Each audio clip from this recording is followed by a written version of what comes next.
बिस्मिल्लाहिर्रहमानिर्रहीम। मेरा नाम सजाद है और आप लोग देख रहे हैं ऐसे ट्रैवल जोन यूट्यूब चैनल। दोस्तों, आज इस वीडियो में हम बात करेंगे अमेरिकन टूरिस्ट वीज़ा के बारे में, जिसे आम अल्फाज में B1 B2 भी कहा जाता है। इसको पाकिस्तान से कैसे अप्लाई किया जा सकता है जिससे हमारी वीज़ा लगने की रेशो जो है वो ज़्यादा बेटर हो जाए। और आजकल के जो दिन है इसमें पाकिस्तान से अमेरिकन वीज़ा लगने की रेशो जो है वो कितनी है।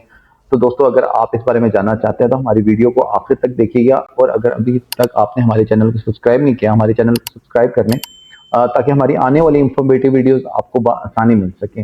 दोस्तों, अमेरिकन वीज़ा जिसको हम आम जुबान में B1 B2 वीज़ा भी कहते हैं, टूरिस्ट वीज़ा भी कहते हैं, इसको फाइल करने के लिए हमें DS 160 एक फॉर्म होता है, उसको फिल करना होता है। उस फॉर्म को फिल करने के बाद जो सपोर्टिंग डॉक्यूमेंट्स हैं वो हमें लेके जाना पड़ते हैं एम्बेसी। कई बार एम्बेसी जो वीज़ा ऑफिसर है वो आपसे इसका कोई आपका 1-1.5 मिनट का इंटरव्यू होता है, उसमें वो आपसे 2-4 सवाल करता है और उस सवालों में ही ये आपको जज कर लेता है कि इन्होंने आपको वीज़ा देना है या नहीं देना। इसमें जो की पॉइंट है वो ये है कि अगर आप ये वीज़ा विन करना चाहते हैं तो आपने कभी भी अर्ली अपॉइंटमेंट नहीं लेनी। आपको अपॉइंटमेंट बेशक अर्ली मिल भी रही हो तो आप अर्ली अपॉइंटमेंट ना लें। आप अपॉइंटमेंट जो आपको ऑर्गेनिक आपने उनको ट्रैवल प्लान दे रखा है, इसमें आपको 3 स्लॉट्स अवेलेबल होती हैं। आप तीन बार जो है आप चेंज कर सकते हैं अपनी अपॉइंटमेंट को।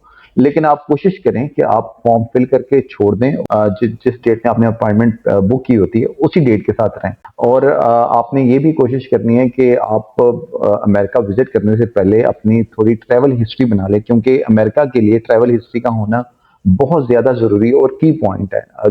बैंक स्टेटमेंट इनके लिए इतनी मैटर नहीं कर रही होती कि आपकी ट्रांजैक्शन कैसी हो रही है, आपकी ट्रांजैक्शन ऑर्गेनिक है या इनऑर्गेनिक है। इनके लिए जो चीज मैटर कर रही होती है वो ये मैटर कर रही होती है कि आप जेन्युइन टूरिस्ट हैं या नहीं है, आप ऑर्गेनिक हैं या नहीं है। अगर आप ऑर्गेनिक नहीं है तो आपकी बैंक स्टेटमेंट बेशक 4 करोड़ रुपए की भी है या इससे ज्यादा की भी है तो आपको ये वीजा नहीं ग्रांट करते। लेकिन अगर आप इनको ये बावर कराने में कामयाब हो जाते हैं, ये आपसे इंटरव्यू के दौरान तो आपसे किसी भी किस्म के डॉक्यूमेंट की रिक्वायरमेंट नहीं करते, लेकिन ये आपसे मांग भी सकते हैं। आपको अपनी सारी फाइल जो है वो आपको साथ लेके जानी है, वेल प्रिपेयर वेल ड्रेस होके जाना है।